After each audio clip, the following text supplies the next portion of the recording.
Bonjour et bienvenue sur Non Limite Sécu, le podcast francophone hebdomadaire dédié à la cybersécurité.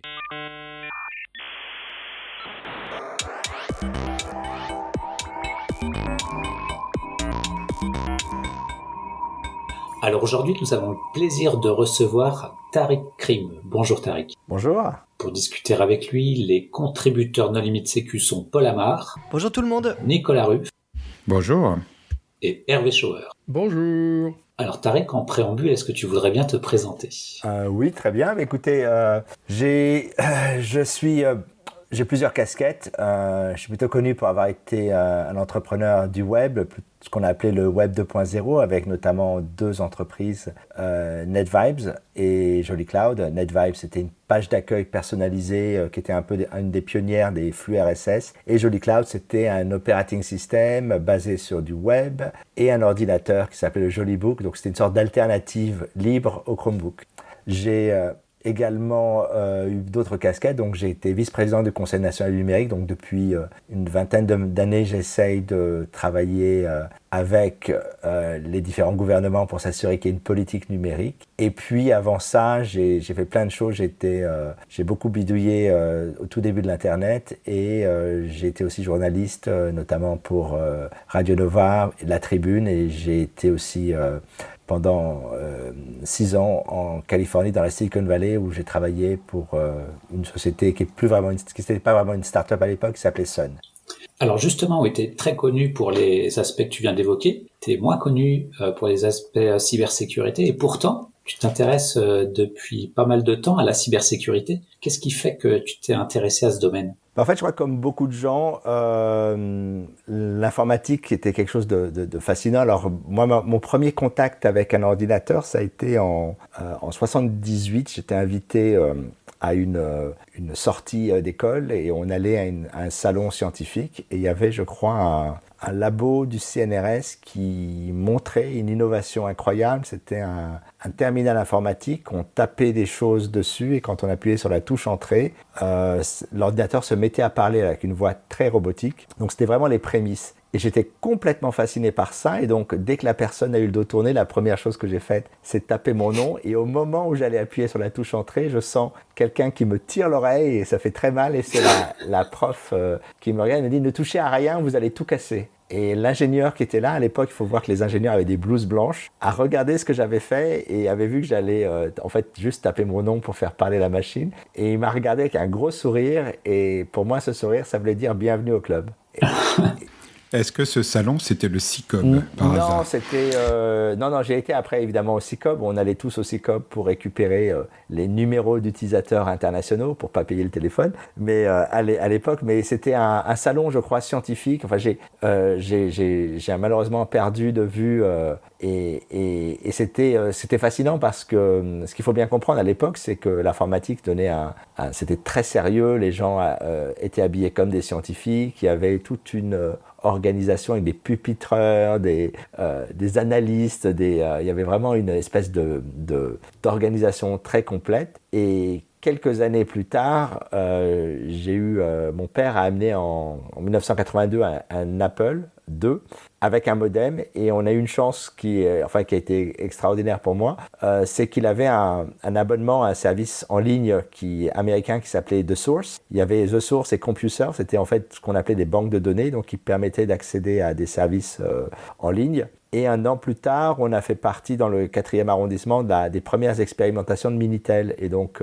à partir de là, j'ai eu un peu le meilleur des deux mondes. Il y avait le monde français du Minitel qui était en train de bourgeonnant, et le monde international où on pouvait se connecter à des banques de données. Et comme je l'expliquais récemment dans un article, c'est là que j'ai découvert l'existence d'une agence secrète qui travaillait sur les écoutes électroniques, qui s'appelait la National Security Agency, ce qui est un livre et un documentaire qui est sorti, qui s'appelait Puzzle Palace. Et la même année, j'ai découvert l'existence d'un groupe allemand qui s'appelle le Chaos Computer Club, avec notamment Vo Holland, qui avait une vision hyper politique du numérique et à laquelle évidemment je suis tombé immédiatement amoureux de cette vision. Information wants to be free, la technologie doit aussi servir comme contre-pouvoir. Il ne faut pas oublier qu'à l'époque c'était la guerre froide, donc on avait des grandes puissances nucléaires et une sorte de fatalisme à cette dualité et on avait ces hackers qui était un peu le grain de sable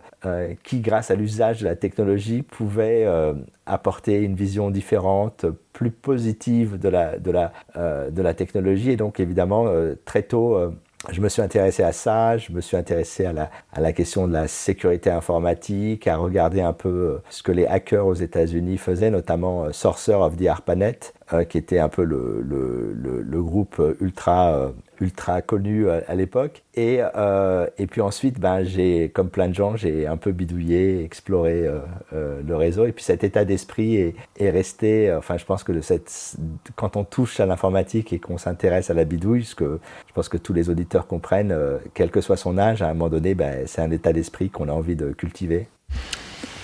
Et donc, tu as été assez actif dans les années 80-90 ? 80, j'étais très jeune. Donc, moi, je regardais surtout des gens... Il y avait une culture de la sécurité informatique très intéressante en France. Tu avais à la fois les crackers, donc les gens qui pirataient, qui déplombaient, pour être précis, les disquettes. Il y avait les bidouilleurs spécialistes du Minitel. Et puis, il y avait des gens qui s'intéressaient à l'exploration des réseaux internationaux. Parce qu'il y avait...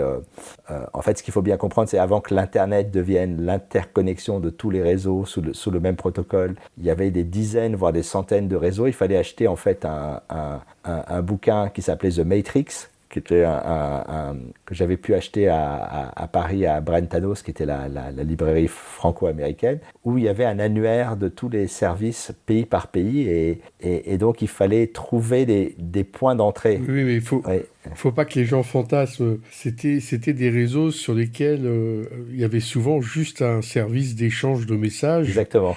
Et voilà.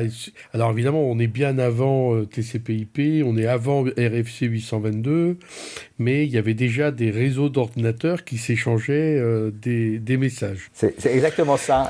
C'était tout ce qui était BBS et tout ça. Enfin. Non, c'était les trucs professionnels comme Bitnet, les messageries pré-X400. Par exemple, tous les multix du monde étaient interconnectés. Exactement. Et tu pouvais échanger des messages entre multix. Les IBM étaient interconnectés avec Bitnet. Ouais. Donc, c'était par système d'exploitation, par protocole. Et puis les Unix avaient UCP. Exactement. Et donc, tous les Unix du monde ont commencé à s'interconnecter avec UCP au travers de lignes spécialisées, de lignes téléphoniques, même avec des modems 1200 baux, ça marchait, au travers alors en France, de lignes Transpac, mais enfin, ça coûtait cher.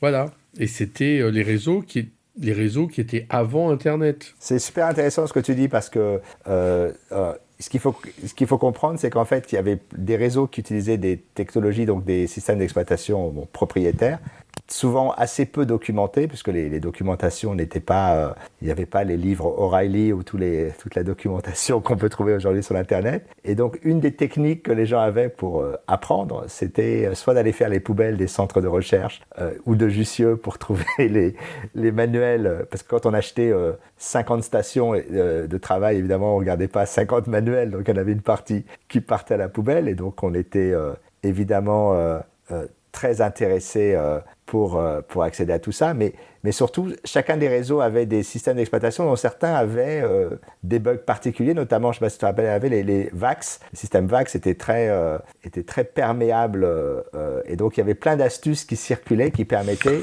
aux gens de... Oh non, VMS était un bon système. Enfin bon, il était particulier, mais on retrouve aujourd'hui des tas de choses de VMS dans l'iOS de Cisco. On voit que les développeurs sont passés de digital à Cisco. Oui, bien sûr. À la fin des années 80, au début des années 90. Mais il y a eu une période où il y avait certains trous de sécurité. Oui, mais il y a eu une période où, oui, bon, j'ai connu les Prime OS, mais les gens peuvent pas comprendre, parce que dans les années 80, sur un système Unix accessible sur le réseau Transpac en X25, il y avait une fonction PAD qui correspond au telnet sur TCP/IP. Ce que les gens peuvent pas comprendre, c'est qu'il y avait toujours un compte guest. Et donc, on pouvait se connecter sur le compte guest, mot de passe guest. À la rigueur, en France, ils avaient mis invité comme mot de passe. Et en étant sur ce compte, on pouvait écrire à l'administrateur en disant « Ah, il est super, votre ordinateur. J'ai vu que vous avez l'OLISP version truc. Est-ce que je peux avoir un compte ?» Et on avait un compte. Et on avait un compte, que ce soit au Gréco de programmation à Bordeaux, au Cerfax, enfin, n'importe où. C'était invraisemblable. On peut pas comprendre aujourd'hui le fonctionnement des réseaux et de l'informatique des années 80 quand on est né dans les années 90 ou 2000. C'est impossible. Alors, juste tu faisais quoi avec ce compte, Hervé? Une fois que tu avais ce compte, parce que moi, depuis tout à l'heure, je me demande en fait, mais à quoi ça servait en fait? Tu parlais d'échange de messages, ça reste un peu énigmatique. C'était quel type de message? Non, mais moi, ça me servait à pouvoir compiler des binaires sur absolument toutes les architectures possibles et imaginables pour potentiellement en faire un usage sur lequel il y a prescription. Et toi, Tariq? Moi, j'étais plus jeune. Moi, j'étais dans toute cette génération de gens que j'ai adoré, et puis que Hervé connaît bien aussi, qui avait quelques années de plus que moi. Moi, ce qui me fascinait, c'était la découverte, l'exploration. Alors, je voulais juste préciser qu'effectivement, il y a deux formats. Dans le monde professionnel qui existe, c'est X25 qui était plutôt sponsorisé par le département du commerce américain et donc qui a donné un ensemble de réseaux aux États-Unis. La France, avec le Minitel, est l'implémentation la plus réussie puisqu'on a offert un terminal gratuit. On est allé jusqu'à plusieurs millions de Français qui avaient ce terminal. Et tu avais TCP/IP qui était essentiellement des réseaux militaires et universitaires et qui étaient complètement séparés ou difficilement accessibles, même s'il y avait des passerelles entre les réseaux commerciaux et l'Internet. Et puis à côté de ça, tu avais des BBS. Et les BBS, qui étaient fascinants, il y a d'ailleurs, si vous ne l'avez pas vu, un excellent documentaire en plusieurs parties qui s'appelle BBS, justement, qui raconte l'histoire, où des gens ont installé à travers leur micro-ordinateur ou parfois de manière semi-professionnelle avant les ISP, donc des services qui offraient évidemment des comptes partagés, des systèmes partagés où on avait des systèmes de messagerie interne, parfois du téléchargement de petits logiciels, parce qu'à l'époque, le téléchargement, c'était pas comme aujourd'hui, ça prenait beaucoup de temps, et souvent des interconnexions vers d'autres réseaux. Et ce qui est intéressant, et ça je passe ton contrôle Hervé, parce que c'était une des légendes urbaines à l'époque, c'est que le spam venait aussi du fait que comme les ordinateurs se téléphonaient les uns les autres pour distribuer le courrier, les ordinateurs, donc quand on se connectait à un autre service, on payait la connexion, ou en tout cas aux États-Unis le système est un peu différent, on ne paye pas les communications locales, on paye les communications entre États. Mais c'est vrai que quand on mettait des messages non désirés, ça veut dire qu'on obligeait les propriétaires de BBS à transporter des messages non désirés. Et donc à l'époque, il y avait une sorte d'étiquette, de netiquette, qui permettait de dire que finalement, il fallait être très bref. On avait, c'était la même chose d'ailleurs sur les newsgroups. Oui, mais sur Transpac, on payait à l'octet transporté. Donc ouais. la taille des données comptait énormément. Alors, mais bon, pour avancer un peu dans le temps, bien sûr. Pourquoi tu t'es intéressé à la sécurité informatique dès les années 90 et les débuts d'Internet? Pour plusieurs raisons. La première, c'est que pour moi, dès le départ, l'Internet est quelque chose de politique. Enfin, le numérique et la technologie est quelque chose de politique. C'est-à-dire qu'il y a quelque chose de fascinant parce que moi, c'est ce qui m'a surtout, ce sur quoi j'ai beaucoup expérimenté. Alors, il y a aussi prescription. C'était ce qu'on appelle le phone phreaking, c'est-à-dire comment ne pas payer le téléphone ou comment manipuler manuellement des réseaux téléphoniques et ce qu'on appelait des commutateurs, ce qui maintenant sont totalement virtualisés, mais qu'on pouvait avant manuellement interconnecter. Et d'ailleurs, entre parenthèses, ce qui est drôle, c'est que tout ça aujourd'hui, les gens nous regardent avec des yeux écarquillés puisque le téléphone est gratuit, avec cette idée qui était que dans un monde, encore une fois, bipolaire, avec d'un côté l'Union soviétique et de l'autre les États-Unis, il y avait cette vision finalement assez humaniste de la technologie qui est de dire il faut qu'on reconnecte les gens, que les gens se parlent, que l'information doit être partagée. Et ça, pour moi, c'est très important parce que j'ai toujours pensé qu'on nous parle toujours de la culture américaine, qui est une culture finalement de la Silicon Valley pour la côte ouest, ou la culture scientifique MIT sur la côte est. Mais il y a une culture européenne qui, pour moi, a toujours été une culture très humaniste. Et quand on sait que le web et l'Unix et plein d'autres choses d'ailleurs dont on pourrait parler, sont inventés en Europe et sont donnés au reste du monde. Pour moi, c'est pas une erreur de parcours, c'est dans la continuité effectivement d'un ensemble de gens qui ont à la fois bidouillé, construit, mais qui ont aussi compris que l'Internet est quelque chose de politique. Et donc la question de la sécurité informatique, c'était pour moi, au-delà du défi personnel du hack, ça allait devenir une question politique. C'est comment, si cette technologie est dans les mains de tous, comment on se protège des États avec la cryptologie et les chiffrements, qui a été un gros sujet au début de l'Internet, et comment on se protège et comment on protège les États. Pour moi, c'est quelque chose qui m'a toujours fasciné. Est-ce que tu as toujours ton sifflet Cap'n Crunch J'en ai un qui est un collector, mais comme les fameuses Blue Box. Mais c'est des systèmes qui ne marchaient pas en France, comme tu sais, nous on avait Numéris. On l'oublie et c'est ça aussi qui, moi, me pousse régulièrement on me dit souvent, je suis un défenseur de la souveraineté numérique, certes, mais je suis surtout un défenseur de l'excellence numérique à la française qui existe depuis très longtemps, où on a des gens qui ont su faire avec peu de moyens des choses qualitatives et on oublie à quel point à chaque fois qu'on a voulu s'y mettre, on a fait des choses qui étaient incroyables. Techniquement, je trouve qu'on a un savoir-faire. Le réseau téléphonique français a été excellent dans les années 80 par rapport à d'autres pays. Le réseau Minitel X25, même s'il n'était pas ouvert, même s'il était très top-down, même si ce n'était pas du TCP/IP, la qualité, le terminal était entièrement fait en France, les routeurs, tous les câbles, toute l'infrastructure end-to-end était fabriquée en France. Et aujourd'hui, quand on nous dit on ne sait plus fabriquer d'OS, on ne sait plus fabriquer d'électronique, on ne sait plus fabriquer de routeurs, il fut un temps où on savait faire tout ça. Et si on ne sait plus le faire, c'est qu'on a, et ça c'est un autre sujet, des gens qui avaient plus du tout cette vision de la compréhension de la technologie et de l'excellence, qui sont au contraire partis dans...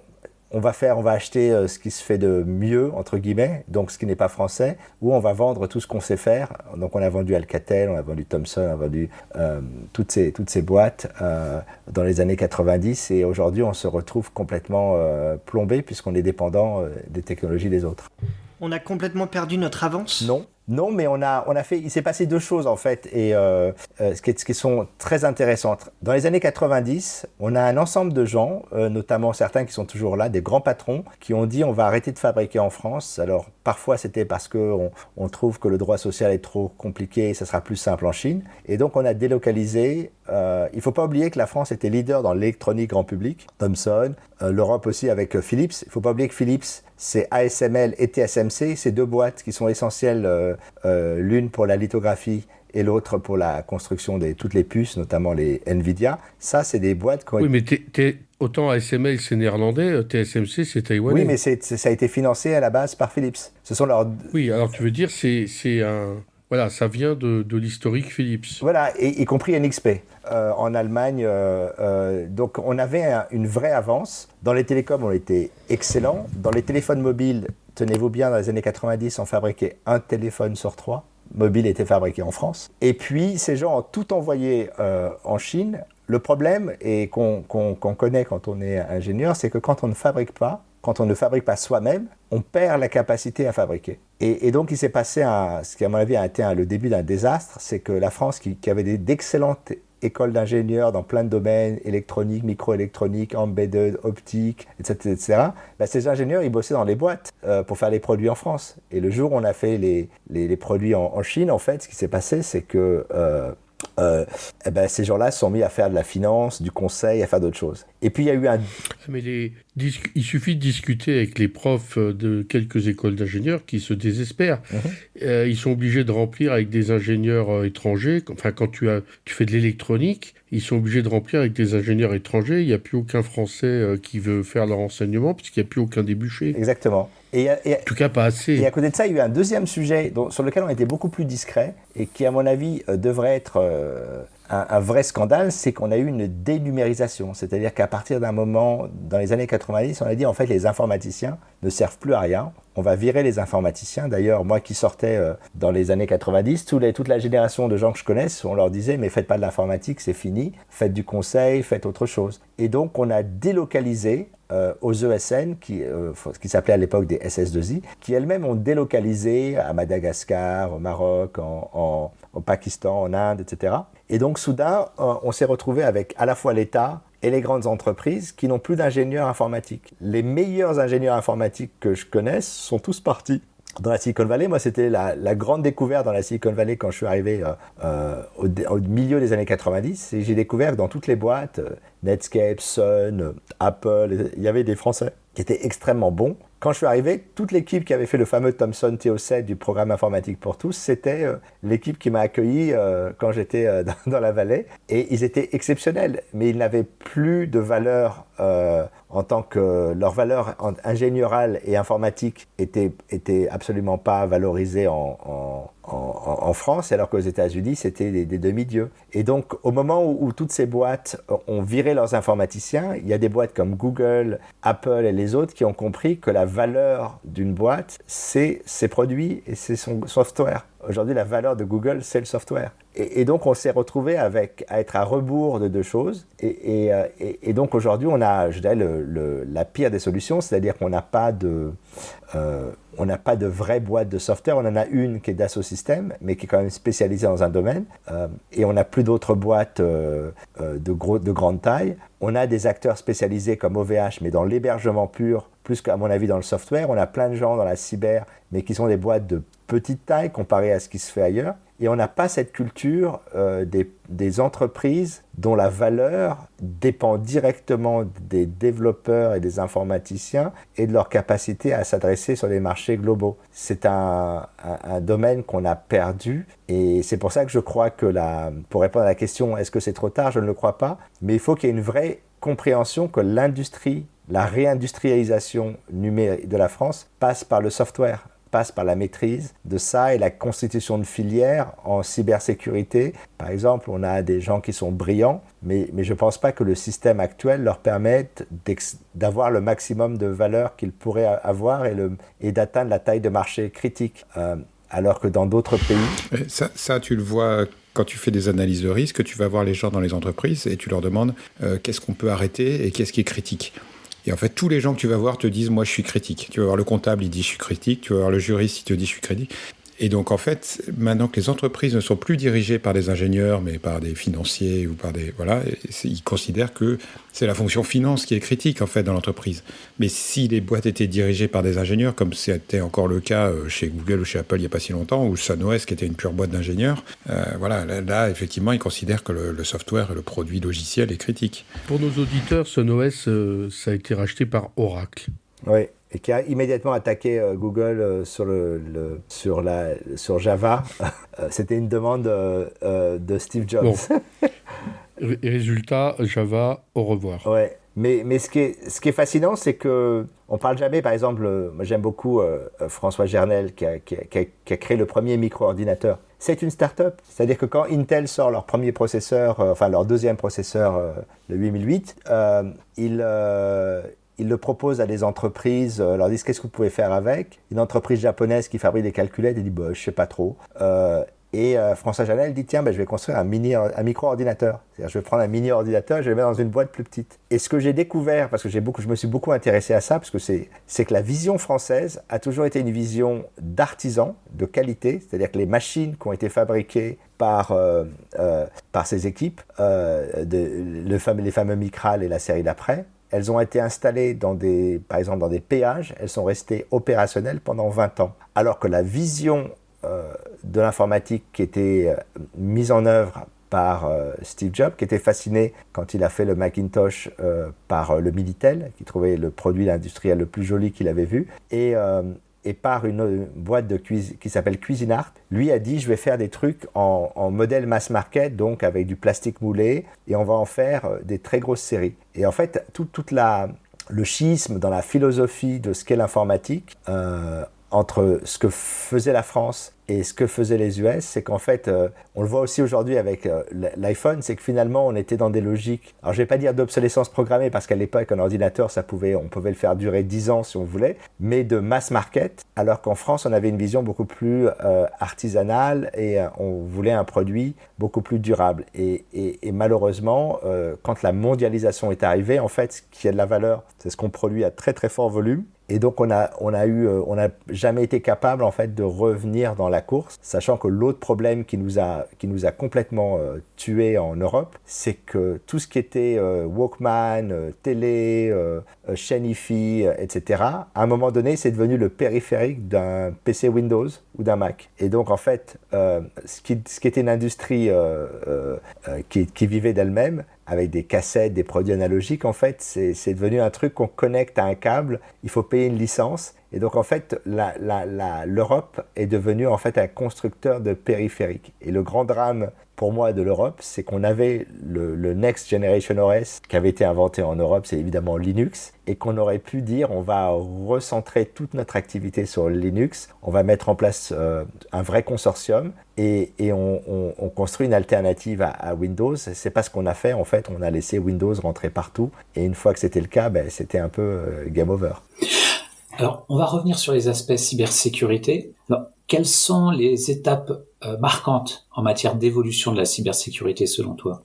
Il y en a plusieurs. Alors, je passe le passé où on était vraiment dans une logique de guerre froide, et donc en fait, d'une certaine manière, les groupes de hackers étaient indirectement, on le voit avec Pengo et Karl Koch en Allemagne, affodés à des services de renseignement. Il y avait une bataille informationnelle, et puis il y avait des idiots utiles dans les deux camps. Et puis aux États-Unis, il y avait des gens qui étaient très dans la performance, les grands groupes connus qu'on connaît, Legion of Doom, etc., MOD, etc. Aujourd'hui, en fait, il y a trois principaux sujets quand on regarde la situation actuelle. Le premier, c'est que l'Internet global, qui fait qu'on est tous présents là dans ce chat, qui a fait notre vie informatique, c'est-à-dire que la technologie et le réseau est unifié, les protocoles, même si ça reste souvent en théorie, a commencé à se fragmenter quasiment 3 ans après l'ouverture. La Chine se connecte à l'Internet en 1994, et 3 ans plus tard, il crée la Grande Muraille de Chine. Et aujourd'hui, ce qu'on est en train de voir, c'est que le rêve d'un Internet global et unifié n'existe plus. Il n'est plus par les régulations, il n'est plus parce que les États ont mis en place des politiques de ce qu'on appelle cyber sovereignty, qui est différent de la souveraineté numérique, on en parlera peut-être. La cyber sovereignty, c'est la théorie en Chine et en Russie, que l'État doit être en domination totale de son réseau, de ce qui se passe, et donc oblige les acteurs américains qui travaillent à stocker les données localement, à retirer les VPN, à enlever la liste de toutes les applications susceptibles d'être utilisées par les oppositions politiques, etc. Nous, en Europe, on a créé le GDPR, DMA, DSA, etc., donc le cycle de lois européennes qui font que l'usage de l'Internet va être différent. Et aux États-Unis, on est dans une logique plutôt laxiste, puisqu'on n'a jamais réussi à changer la réglementation de ce qu'on appelle la section 230, qui obligerait la régulation des plateformes. Donc il y a ça, mais en même temps, il y a une question maintenant, c'est que les réseaux d'interconnexion sont aujourd'hui des cibles. Les câbles sous-marins, possiblement les satellites. Donc ça crée en fait un vrai sujet, parce que l'Europe, même si elle a accès à beaucoup de données et beaucoup de services américains, les outils de connexion à ces services sont toujours localisés aux États-Unis. Donc ça veut dire qu'on est complètement mis à nu en cas de coupure de câbles sous-marins ou choses comme ça. Alors ce ne sera pas la fin de l'Internet, mais ce sera plutôt des désagréments, des choses comme ça. Donc ça, c'est la première chose. La deuxième, c'est l'intensification des cyberattaques. Et cette intensification a une date de démarrage qui est le lancement du projet, ce qu'on appelait le projet Olympic Games. Quand Bush cède la place à Obama, il est tradition qu'il se rencontre à la Maison-Blanche pendant 1 heure, et donc il lui explique les sujets en cours, et il lui dit « Il y a 2 choses que vous ne pouvez pas arrêter, le programme de drone et le projet Olympic Games ». Et en fait, le projet Olympic Games, c'est ce qu'on a appris après sous le nom de Stuxnet. C'est cette idée que comme les États-Unis étaient persuadés que les Israéliens allaient attaquer l'Iran de manière physique, ils se sont dit on va collaborer avec eux et on va faire une attaque cyber qui a réussi directement. Et donc, pour la première fois, c'est la boîte de Pandore, c'est un État attaque un autre État souverain de manière préemptive en utilisant les outils cyber hyper sophistiqués. Et quand ça s'est arrivé, la Russie, la Corée du Nord, l'Iran. L'Iran a répliqué ensuite en attaquant. Oui, pour les auditeurs, il faut préciser que c'est Stuxnet, parce c'est que Stuxnet, les gens connaissent Stuxnet. Absolument. Le Stuxnet. Après ça, l'Iran a attaqué la société qui gère les hôtels, le Venetian et autres, et donc a créé une cyberattaque monstre. Ensuite, la Corée du Nord a attaqué Sony parce que il y avait ce fameux film où il se fichait de Kim Jong-un, The Interview, voilà, avec Seth Rogen. Et puis à partir de là, c'est devenu open box, c'est-à-dire qu'on peut, on peut attaquer. Et ça, évidemment, et puis les différents hacks de la NSA, là, le Vault 7 et tout ça, fait que soudain, en fait, beaucoup de pays maintenant ont des outils d'attaque. Là, je m'intéresse vraiment aux attaques de type étatique. Il y a évidemment après les groupes criminels, des choses comme ça. Je vais être très honnête, j'en parlais avec Zax, mais c'est pas mon domaine d'expertise, la criminalité. Moi, je m'intéresse plutôt à la criminalité cyber. Mais à ça, c'est ajouté une troisième typologie d'attaque. Si vous voulez, les cyberattaques, c'est on attaque les infrastructures, on hack de infrastructures, et ce que j'appelle le narrative warfare, le like war ou la guerre cognitive, c'est on attaque hack the brains, et donc on attaque les utilisateurs. Et donc ça, c'est une nouvelle forme d'attaque, je dis nouvelle dans sa forme informatique, qui a démarré au moment où on a eu peut-être en Ukraine, la première version de l'Ukraine, et un peu avant en Estonie. Ça fait partie de la fameuse doctrine Gerasimov, qui n'en est pas vraiment une, qui consiste à dire on va attaquer physiquement, on va attaquer cyber et on va aussi attaquer en désinformation. Et donc, ce genre d'attaque qui utilise aussi des techniques de hack, de bidouille, aussi beaucoup d'analyse de psychologie, de bots, d'outils de dissémination, est une nouvelle vague à laquelle la plupart des services de renseignement ou les services qui sont en charge de cybersécurité ne sont pas véritablement préparés. Et ce qui est très très intéressant, c'est qu'en France, on a plus ou moins démarré quelque chose. Alors, il y a le PEREN qui analyse les algorithmes, et il y a la Viginum qui travaille là-dessus. Mais on sent aujourd'hui que les attaques parfois cognitives sont parfois plus intéressantes que des attaques physiques. Par exemple, si on hack une grande entreprise et que s'est révélée en général... on regarde le cours de bourse, ça ne change pas grand-chose. C'est un drame d'ailleurs, ça veut dire qu'en fait, personne ne comprend la sécurité, ça n'a aucun impact sur la bourse, c'est très triste. Par contre, si vous faites du hacking, vous faites une campagne de désinformation qui laisse à croire que tel ou tel produit est toxique et en fait c'est pas vrai et ça oblige la boîte à retirer les produits du marché alors qu'en fait les produits sont parfaitement bons, mais les gens sont persuadés que ça marche pas et il faut quand même une action. Ça peut avoir des impacts très important. Et donc, on est en train de découvrir que le cognitif et le cyber, quand ils sont couplés ensemble, sont redoutables. Et pour l'instant, à mon avis, autant pour le cyber, on a des outils, on a des gens compétents, et il y en a partout. Est-ce qu'ils sont toujours écoutés? Ça, je ne le sais pas, mais en tout cas, je sais qu'ils sont là. Autant sur le cognitif, on se rend compte en fait qu'on n'a pas encore véritablement appréhendé cette discipline. Et aujourd'hui, on ne sait pas comment réagir. Par exemple, l'histoire des bedbugs, là, des punaises de lit, c'est une opération entièrement orchestrée par les Russes. Ça coûte très peu cher. Je crois que c'était M82, qui est un espèce de think tank qui travaille là-dessus, qui avait évalué le coût des opérations à quelques milliers d'euros. Mais évidemment, après, quand la télé reprend les trucs, alors là, évidemment, c'est jackpot pour eux. Et donc, c'est une toute nouvelle discipline. Et moi, c'est ça qui, en ce moment, m'intéresse, c'est l'interconnexion entre le cyber plus classique et la partie cognitive qui est en train de devenir une discipline en tant que telle et pour laquelle il faudra aussi des outils et il va falloir... Et des scandales comme Cambridge Analytica, typiquement, est-ce que tu les mets dans ce type de catégorie? Oui et non, parce qu'en fait, ce qui s'est passé... moi, je pense que Cambridge Analytica a un peu exagéré son application. Alors, j'avais rencontré plusieurs fois le patron de Cambridge Analytica, leur CTO. Et ce qu'il faut comprendre, c'est que Cambridge Analytica a été fondé par un milliardaire américain qui s'appelle Mercer, et que ce type a fait fortune dans l'intelligence artificielle et ce qu'on appelle le high frequency trading. Et il a compris une chose qui est critique à mon avis, et que l'on voit aujourd'hui, qu'on a vu durant les dernières élections, hein, quelles qu'elles soient, c'est que maintenant on est dans le high frequency information, c'est-à-dire que quand on va sur les réseaux sociaux, on peut entendre tout et son contraire de la même journée. Et où, si je peux juste me permettre, on a des plateformes type TikTok, etc., qui sont là aussi pour avoir de l'information hyper condensée, hyper rapidement, quoi. C'est-à-dire qu'en 20 secondes, on a l'essentiel de l'actualité, quoi. Enfin, je sais pas si tu mets ça aussi là-dedans, mais c'est un vecteur. C'est de l'hyper-consommation. Parce que le vrai drame des réseaux sociaux, et c'est le cas aussi de Twitter, c'est le fameux tab For You, c'est-à-dire que la plateforme a sélectionné pour vous des contenus qui sont susceptibles de vous intéresser. C'est une véritable boîte noire, on ne sait pas pourquoi les contenus sont là, qui les a mis, pourquoi ils sont amplifiés, pourquoi telle partie qui n'a pas toujours les intérêts de la France, on va dire, en tête est amplifié ou tel sujet. Donc il y a effectivement, c'est un vrai sujet, mais pour revenir à la question de Cambridge Analytica, ce qui est très intéressant, c'est que Facebook avait proposé aux équipes de Hillary et aux équipes de Trump des personnes pour les aider sur la pub.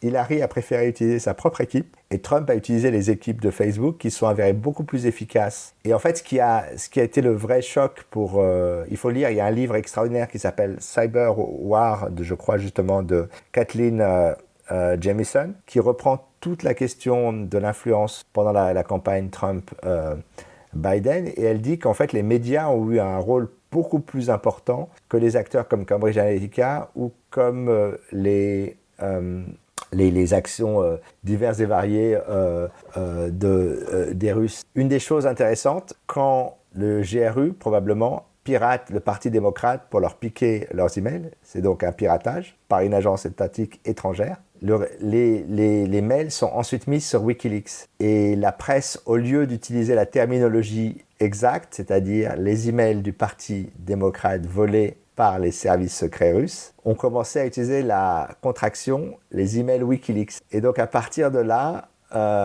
au lieu de rappeler le caractère hostile du piratage, ça devient en fait un concentré de choses. Et évidemment, Trump a joué là-dessus puisqu'il a aussi parlé des emails de Hillary Clinton sur son serveur personnel. Mais il y a une raison qu'on m'a expliqué, qu'une copine qui travaille à la Maison-Blanche a expliqué pourquoi Hillary Clinton ne mettait pas ses emails sur les serveurs du ministère de la Défense. Ça semble évident. C'est que toutes les semaines, voire tous les jours, il y a un briefing du président qui s'appelle le National Security Council, dans lequel il y a le ministre de la Défense et il y a la ministre des Affaires étrangères. Si ces emails sont sur les serveurs de la Défense, et donc si toutes les PowerPoint ou tous les éléments de langage sont déjà connus par les parties adverses, elle arrive, elle est complètement à poil. Donc c'était Colin Powell qui lui avait conseillé de mettre ses emails dans un serveur personnel. Et c'est un expert en sécurité qui était un copain de son mari, donc Bill Clinton, qui a fait le service. Et entre parenthèses, ses emails n'ont jamais été hackés. Et donc en fait il y a eu un mélange des genres et à la fin on s'est retrouvé dans un truc où on savait pas trop, personne n'en parlait, les journalistes reprenaient des choses, simplifiaient des choses et on s'est retrouvé en fait si vous vous rappelez, le patron du FBI dit qu'il va enquêter sur les emails une semaine des élections et il est pas impossible que ça ait fait basculer l'élection en faveur de Trump. Et donc est-ce que tu penses que les choses vont s'amplifier dans ce domaine ? Est-ce qu'on va trouver la parade à ces attaques désinformationnelles ? C'est très compliqué en fait aujourd'hui, j'ai l'impression, parce que j'ai le sentiment en fait que on est dans un moment où c'est très compliqué pour deux raisons. La première, c'est que les partis politiques en interne, c'est le cas en France, utilisent eux-mêmes ces techniques entre eux. Donc ça, c'est quand même problématique. C'est-à-dire que une des raisons aussi pour laquelle on a eu des problèmes pendant le Covid, c'est clairement les gens n'avaient pas forcément confiance dans le messager, ce qui pose un vrai sujet.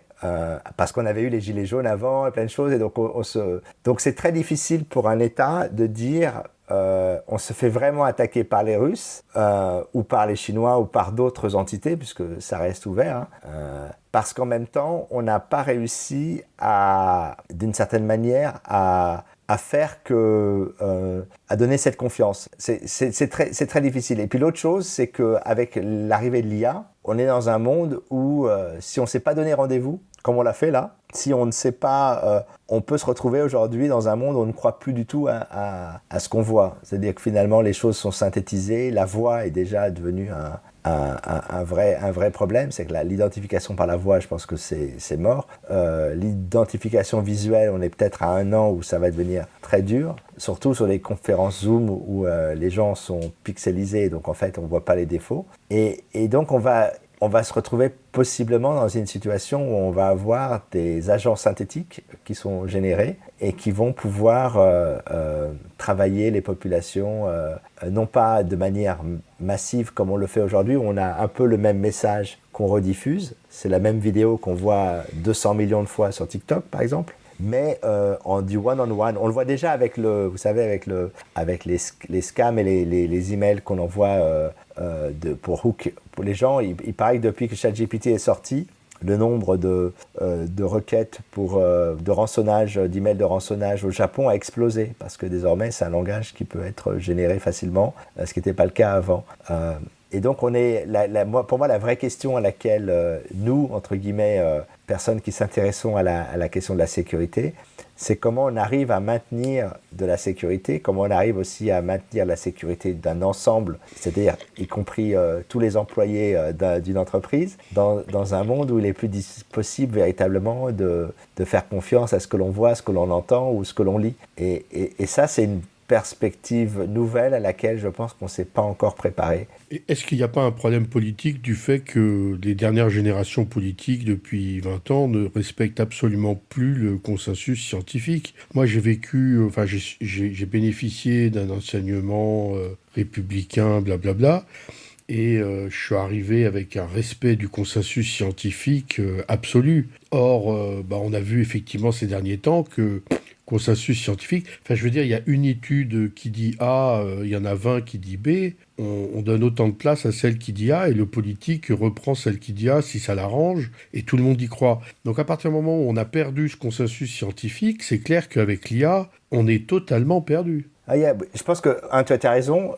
Je pense qu'il y a deux choses qui sont terribles. La première, c'est que ça a été aussi mon combat ces dernières années, et ça m'a valu pas mal de critiques de la part des différents gouvernements, c'est que j'ai toujours pensé que les classes dirigeantes ont toujours considéré les informaticiens comme des cols bleus, c'est-à-dire comme des matières corvéables. C'est-à-dire que c'est pas un truc très sérieux, sauf quand il y a des mathématiques et que c'est de l'IA et qu'on sort des très grandes écoles. Ça, c'est un vrai sujet. Et puis l'autre chose, c'est que aujourd'hui, les gens tu en parlais tout à l'heure, quelqu'un en parlait tout à l'heure, on n'a plus d'ingénieurs, on a des gens qui ont des formations type ENA, Sciences Po. Or, dans ces formations, on peut monter très vite, très haut, en n'ayant absolument aucun bagage scientifique et technique. J'ai un copain qui donne des cours à la prépa ENA de Sciences Po. Il a posé la question, c'est quoi un algorithme? Il y avait 1 personne sur 5 qui a levé la main, qui savait ce que c'était. Or, ce sont des gens qui, non seulement vont diriger le pays, mais de plus en plus, parce que je parle avec beaucoup de DSI, qui me racontent que désormais,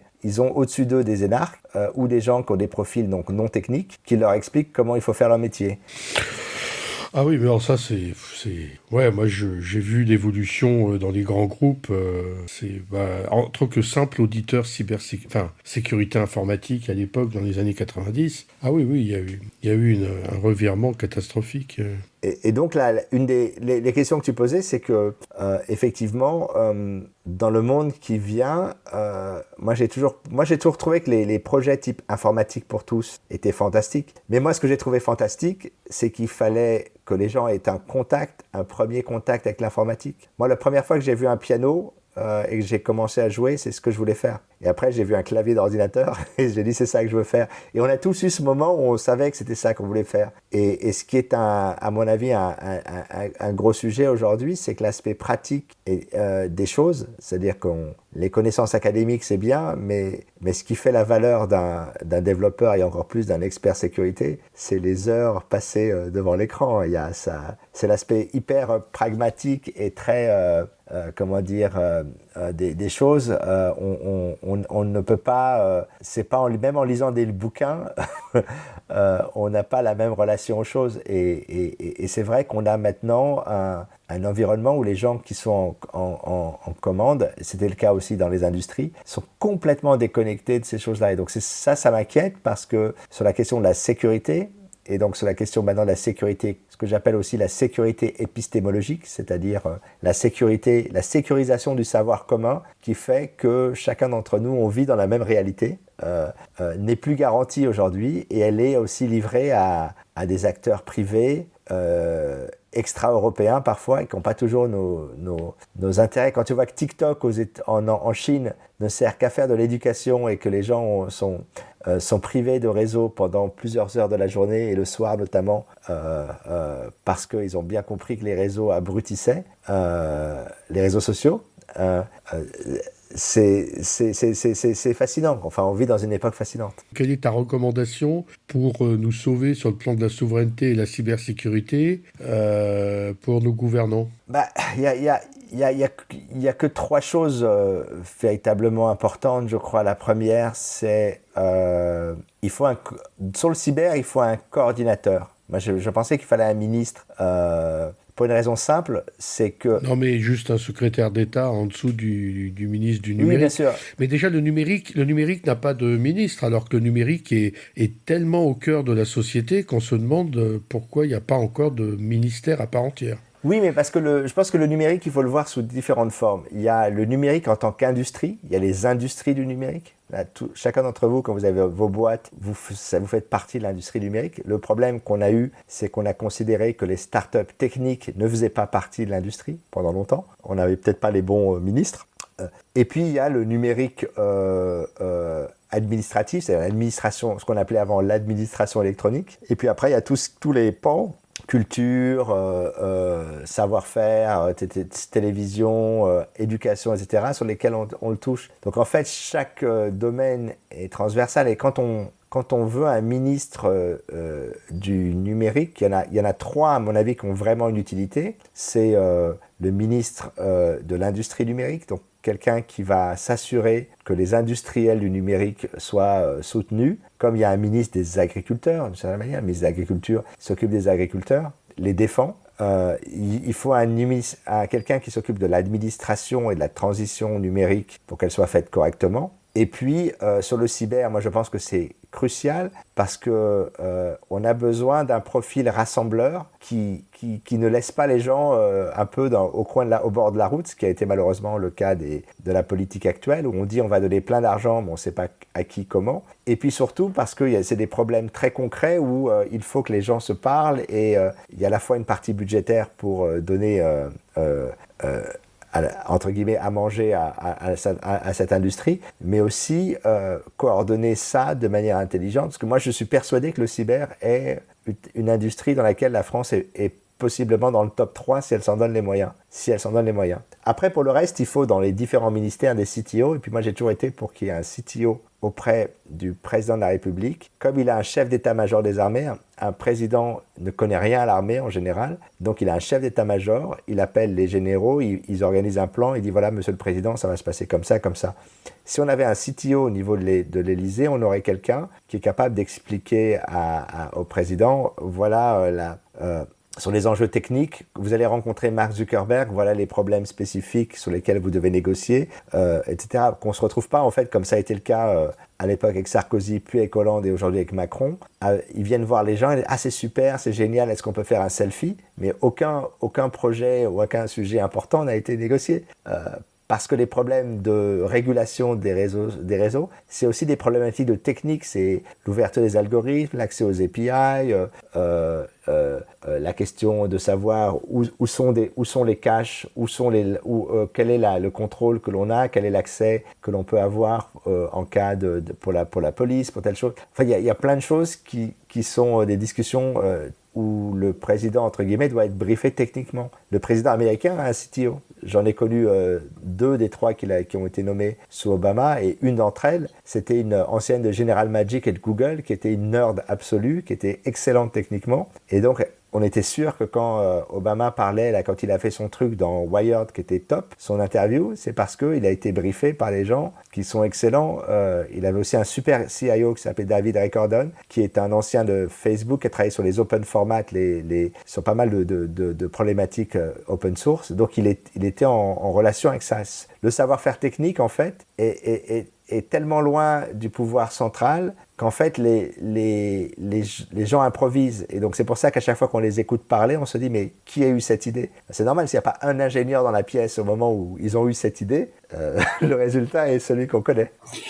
Ça me semble faire une bonne conclusion, mais peut-être que tu souhaiteras ajouter le mot de la fin. Moi je pense que dans l'histoire informatique, une chose que j'ai appris très tôt, je me suis beaucoup intéressé à l'histoire de l'informatique, notamment française, mais l'histoire du hack, pour une raison simple, c'est qu'en fait, moi ce qui m'a beaucoup blessé avec la Startup Nation, c'est qu'en gros on nous a expliqué, avant nous il n'y avait rien et après nous on a tout commencé. Or, en fait, on est dans la continuité. Moi, quand j'ai monté mes startups, il y avait des gens qui avaient monté des trucs dans les années 90, 80, 70, 60. Et en fait, on est dans la continuité d'un état d'esprit. Puis quand on vit en Europe, on est aussi dans la continuité d'un état d'esprit hacker des années 80, 90 qui s'est battu pour des questions essentielles de liberté, qui a construit Linux, qui a ouvert le web et qui l'a donné à tous. Et en fait, on est dans la continuité de cette vision. Et pour moi, c'est la chose qui est importante pour la jeune génération, parce que le futur, c'est eux qui vont l'inventer. Mais le passé existe et il faut s'en inspirer, il faut le renouveler, Et pour moi, c'est très important parce qu'on a trop souvent, je pense, quand on parle de sécurité ou de numérique, on parle de quelque chose de soit très abstrait ou à chaque fois, on a tendance à dire ce qui existait avant, c'est nul, ça marche plus. Alors qu'en fait, on peut toujours apprendre du passé et de toute façon, en mode conclusion, si on ne sait pas d'où on vient, on ne sait pas où on va. Et en informatique et en cyber, c'est aussi le cas. Merci infiniment d'avoir accepté notre invitation. Merci beaucoup, Tariq. Merci aux contributeurs. Chers auditeurs, nous espérons que cet épisode vous aura intéressé et on se donne rendez-vous la semaine prochaine pour un nouveau podcast. Au revoir. Au revoir. Au revoir.